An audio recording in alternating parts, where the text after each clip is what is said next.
Welcome back, listeners, to Heal Inside and Out. And today's episode is one that's quite near and dear to both Maggie and I heart. I mean, it's just something that we have talked about in the past, and we want to bring it all to all of you that are listening. And it's really all about being grateful for all the women that we love and who love us. And there are many mother figures. It doesn't have to be just mom or grandmother. You know, it could be a friend. It could be a distant relative as well. It could even be a co-worker for that matter. And the shared wisdom that we get from, let's say, our moms and grandmothers and those other women that are just so important in our life, especially when we are going through a journey like breast cancer or any other kind of cancer, or even a life-altering situation. And this involves learning and growing from watching them, you know, based on the lives that they were navigating and what they grew up with, which can be from generation to generation, can totally change. And one of the things that we want to talk about is sometimes we learn what not to do or what we would never do. And I use the word never because there are some things we're going to talk about that I decided never to do. And sometimes we learn our best habits and routines from those people like mom and grandmother and other women that we just get all our wisdom from. So Maggie, I'd like to know, who are those special women in your life, especially when you were going through this journey? It's a great question. And I'm sitting here in awe because Dina, as you were just saying, mom, grandma, a hummingbird just fluttered outside my window and I'm on the second floor. They don't usually come up this high. No, they don't. Feeders. And the hummingbird is my grandma. So, she's one that I very much missed as I was going through this. Both of my grandmas doted on me. But I saw, at different times growing up, I saw certain set of grandparents more than others and whatnot. Yeah. It ebbed and flowed, of course. But so I missed having my grandmas around. But I will, like, to me, my mom, like, even if I have a really bad cold or flu or anything, mom, help me, please. I want Vicks on my chest. Like, oh my gosh, I remember those days. So, and what's interesting is my mom is 3+ hours north of us. Oh, okay. And she's not driving as much anymore, but she was not here during it. Obviously, we could talk and things on the phone, and we did, but she, after, or when I was well beyond my treatments, had said to me how hard it was to be far away because she couldn't be here. And that is something I wish she could have been more. Right. But two things come to mind with that. I could not, we've said this before, right? It was during COVID. I couldn't bring anyone in with me to any of my appointments, to any of my infusions. So I just, I had to be alone for that. I couldn't have someone like my mom or daughter or husband or special friend or whatever. So if she was here, she would have just been with me here at home. But anyway, so she was far away, but I will say too that I cherished having my daughter here because she only lives like, not even 10 minutes away. And you said that, the impact that the women, the important women in our life can have on us. With my daughter, she mirrored back so much strength because she knew that would help me. And I so appreciated that. And it wasn't until, again, I was well into the end of my treatment where she finally broke down to me and said that she had broke down away from me because she would not do it in front of me. Yes. So just that in of itself, like it just, when you think of, we as women tend to be nurturing, right? We want to be supportive. We want to care for others. And so we adjust and figure out the best ways to do that with another. And Susie just did a really great job of that and giving me what I needed to support me through that. So I would say she was a big help during my journey. Wow. Yeah. Was there anybody else that you might want to tell us about? There's a lot of others. And you mentioned, even friends or colleagues. I will say, Marla, who might even have something to say in this episode at some point. I would, if we let her talk, right? but Marla, we were working together, but we have been colleagues, second to friends for so long, right? And she literally helped me navigate the whole work, healing, life balance. What do you call it? Three-legged stool. I don't know. Because she took on all the work she could take. Give me what you've got. You got to go rest. Give me what you've got. What can I do? How can I help? What can I do to make it easier? How can I support you? And the gifts and the cards and the thoughtfulness and everything was just, it was priceless. So Marla, I know I just have told you before, but I can't tell you enough how much I appreciated that. And really to me, because we've talked about it a million times, for my 4 Ps, right? When I was navigating breast cancer, I was battling the desire, the need, the pull to be productive every day. And Marla helped me push against that a bit and lean away from that, I guess, a bit. So, and my girlfriend Tiffany was like, literally the day that I told her, she left me a Marco, which I still have, where she is bawling her eyes out. And she said, "You're being stronger than I am with this." But she said, "I'm in it with you." And she was always checking in and always, seeing what she could do to support me. And, and Angela, and I've got other cousins and friends that were checking in as well. So yeah. Wow. Yeah. It's a lot of support. I have daughter-in-laws too, that were always very, very caring and supportive and doing whatever they could, even though I don't see them enough. Right. So, yeah. Wow. How about you, Dina? Oh, yeah, Marla. No, I was going to ask Marla, how does she react to when she hears what she has done for you? Like, I'm just so intrigued on how you're feeling, Marla, right now. Well, a little like probably all of us do. We're like, it was nothing. No, like, it was fine. But it did make me think. Even in some of my hardships through life, I haven't. I don't have the same breast cancer journey experience that both of you have had, but I've gone through cancer with a lot of friends and family members and my dad. And the strong women that supported me through those times, it's like Maggie, you said something about a three-legged stool. It's like they are a brace and a support. And I guess I wanted to be that for Maggie and for my dad or anyone. So I think we talked a little bit about that in the supporters perspective episode. But I think, you kind of, it's like that. You do unto others as you wish them to do unto you, or you would treat them as you would hope that they would treat you if you were in the opposite position, and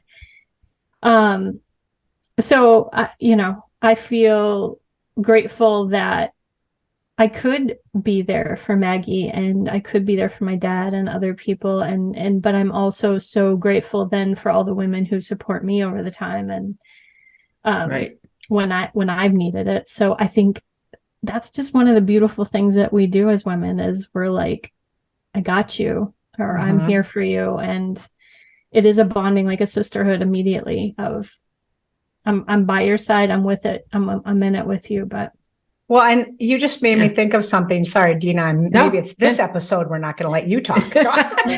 It's all good. No, just quickly, Marla, you made me think of like you do unto others as you want. Like you can relate to how you might want to feel loved and supported, right? And that feeds how you support and love others. But I also think that there's this learning of the needs of others as well. Like you understood my style, you understood my challenges, and you targeted what you knew I would need because I'm me. And I appreciated that. And I also will say, I didn't even bring up Mary, but I say hair Mary to differentiate her from some different Marys in my life, but she did my hair for years and she's one of my best friends. And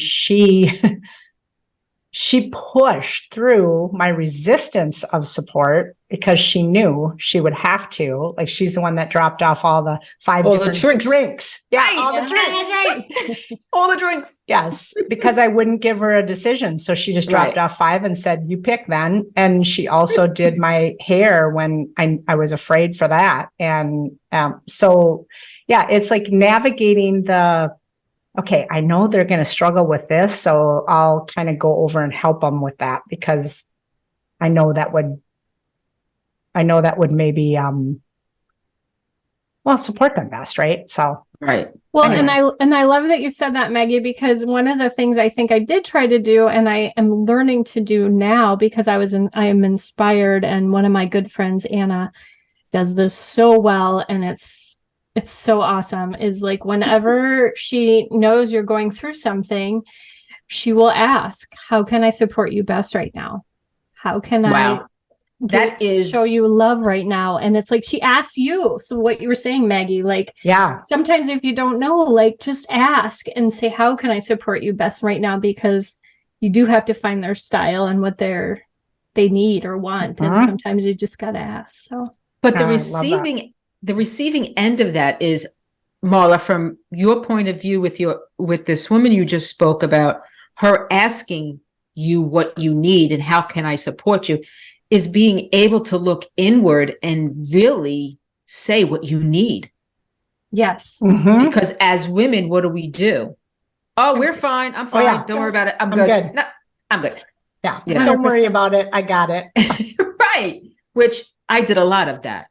Oh, really? I'm shocked. Oh, yeah. I was the nurse. I was supposed to take care of everybody else, but as we talked in other episodes. Who were the women in your life that pushed through that armor, my dear? I unfortunately did not have my mother or my mother-in-law or one of my grandmothers that I would have wanted by my side during all of this. They all have passed away from all different types of cancers, which was in itself another whole other story. Wow. My sister Tara, who's 5 years younger than I am, I was living in New York. She was living in New Jersey. She came to almost every single one of my chemo treatments. I had her support and she wasn't going anywhere. And I'm like, stop. You live in New Jersey. Why are you getting up at 5 o'clock in the morning to come sit, She's like, this is what I'm doing. End of conversation. Just shut up and just deal with it. And that's what you had to do with me. You just had to tell me, shut up and deal with it, because I didn't like accepting help. My youngest daughter, Alicia, was by my side as well, because she graduated college in 3 years and was going to go off to law school, which was another 3 years, but she decided to take off a year. And it just so happened it was the year that I was sick. So I'm like, ooh, somebody's trying to tell us something here. All right. Unfortunately, my oldest daughter was in the Caribbean, which I know I've mentioned in other episodes, going through veterinarian school. So we were on WhatsApp video whenever she had a break, which was her breaks were 3 times a year for 2 weeks. And her first break from veterinarian school was when I had my bilateral mastectomy. Wow. So she was there for my surgery. I'm like, how is this happening here? and that's the divine intervention, or whatever you want to call it, God speaking, universe, higher power, that put those people in front of me when I needed them. I had a very dear friend that I went to nursing school with, Danielle. She was like, you are as tough as nails. How the hell are you doing this? She's like, if this was me, I can't do this. How are you just doing this all? Going to work, working out, eating healthy, still taking care of everybody else, and going through chemo and surgeries, And another dear coworker of mine, her name was Maria, and she was the one that made me go and get checked when we found the lump, when I found my lump. And she just loved my bald head. Seriously. She was like, you got such a nice shaped bald head. She goes, take that scarf off. Take that beanie off. Be proud of your bald head because you got the beautiful, such a nice, beautiful. And she used to rub it, and she used to, and she would tell everybody, come look at Dina's beautiful head. Look at her. She's absolutely radiant. And I'm like, I'm bald. I got no eyelashes, no eyebrows, no nothing here. You weren't feeling super radiant, but you probably were. Yeah. It's people like that you really appreciate everything that they have done for you. At the moment and during that time, maybe you're not feeling it, but when you really look back, you have that gratitude and that appreciation for those people. I don't know how my mom would have handled me. I know how my grandmother would have handled me because she was a tough cookie. She was very open, very ahead of her time. And she was a fighter, and she would have just sat there and fought with me. Mom, I think, would have been like, oh no, what do I do? What do I say? How do I handle this kind of thing? But I could be wrong with that. I don't know because I didn't experience it. And the same thing with my mother-in-law. She was a tough cookie too. I mean, she was a strong woman too, but she was not here. So I don't know how any of that love and support would have come through. I can just imagine and feel. And I don't know if anybody believes in this, but I do. I have seen mediums out there to connect with my especially my mom and my grandmother. And one medium told me that my mother is with me. She was with me through the whole thing. She's over my left shoulder. It's always my left shoulder. I love it. So she could be with us right now. So right now, yep. Hearing me talk, I love that. But it's just so nice to hear from the both of you, all the women in your lives that gave you the support and the love. And like you said, sometimes calls us out on the things that we don't want to deal with. Right. Well, and you think about all of the relationships you have that we're referring to, right? And there's a time where we lean on others, and there's a time where others lean on us. And I feel like one of the messages I want all of us to think about is that we don't always realize or recognize that we represent this for someone else as well. Right. When, like Marla, you were like, oh, it was nothing, right? So we too often dismiss what we are bringing to others. And I feel like that shuts down the whole gratitude cycle. We have to really be open to receiving that we are loving and supporting each other. And it's sometimes it's hard to be that person, and sometimes it's hard to receive it from the person, if that makes sense. Yes, it makes total sense to be. You have to look at it like a scale, a balancing scale, giving and receiving. Yep. Wow. I truly enjoyed this conversation. Yeah, we could have the women in our life part 2, 3, 4, 5. There's so many, right? And so many wonderful things. And I just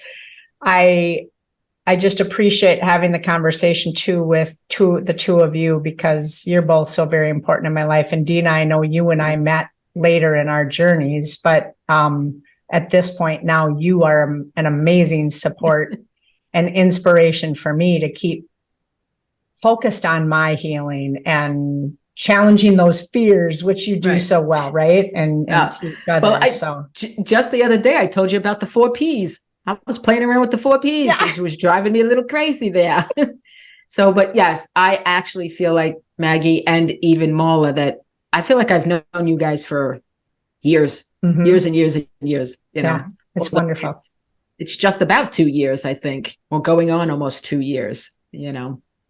But well, I think I was going to say, Dina, too, I think as we age and as we go through things in our lives that are big challenges, whatever they may be, when we're healing in whatever capacity, because we're all healing from something, obviously, but I think that you really narrow in on who are the people that you want to surround yourself with and who do you want in your corner when these tough times hit. And I think the 3 of us are right here together because for a reason. And I think that just stands out week after week. But I think also, you know, when you go through something and support someone through whatever it is, you also know that person's going to be right there beside you when something comes up for you. And that's not the reason you give support to anyone. But I mean, I think it's such a beautiful reciprocal thing that we connect over. And share with each other. True. I love that. That is so true. That was just, you hit it right on the head there. That was wonderful. And truly, to wrap this all up, we want to hear from all of you. So please tell us, who are the important women in your lives that support and love you? And also, I'm going to ask that you also tell us one special thing you could do to celebrate them. And you could see how to leave us those comments in the show notes in you know, actually below, or however you're listening, or in the description. I always forget those show notes. Is it below? Is it on the side? Where is it? Where is it? And with gratitude and appreciation, we know that healing truly is inside and out. Thank you for listening. Thank you for joining us. We hope you found value in today's episode. And remember to share your real and raw insights with us by going to healinsideandout.com, where you can also find additional information and resources.